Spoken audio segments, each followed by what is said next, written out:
I used to mirror people's behaviors, and I did this on a very subconscious level. And part of me didn't realize I was doing it, part of me did, but there was a deeper part of me that didn't really realize I was doing it and the full impacts it had on me as a person, just in my relationships. Mirroring is something that naturally happens in the human experience, but we also have control over our own bodies, and we have control over what we do, what we say, how we act. It really got to the point where I didn't like the person I had become through mirroring. I was repressing a lot of my authentic self, and I was also mirroring some toxic behaviors. That just really didn't sit well with my soul. There's toxic podcasts out there, male ones and female ones, that say, oh, well, if he does this or if she does that, you match their energy. Matching energy is just literally stooping to their level. That's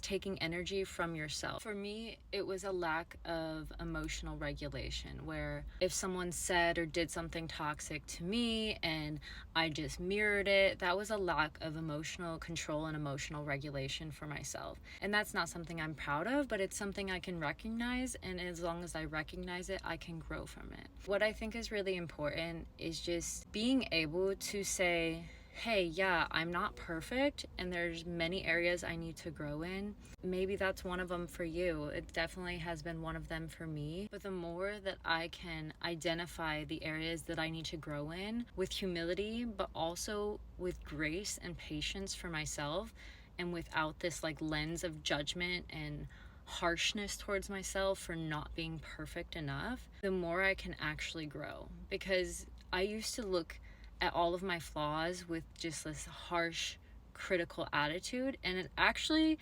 did not help me grow more. It actually kept me stuck where I was, because nobody wants to feel so harshly judged or criticized. Whether we know it or not, we don't even like it from ourselves. And so I used to be so hard on myself, but it actually kept me from growing, because it would subconsciously block me from even going there, because I was like, I don't want to go there. I don't want to look at what I'm doing wrong, because then it's oh, I have to admit that I'm wrong in order to grow, which would literally keep me stuck with toxic behaviors or a toxic mindset or whatever it was. So the thing that I've really had to learn about being on a growth journey and having a growth mindset is you really have to approach yourself with humility and grace. Get rid of that judgmental attitude towards yourself, because that judgmental attitude can keep you stuck where you are and keep you from growing and doing the growth that you actually want to do.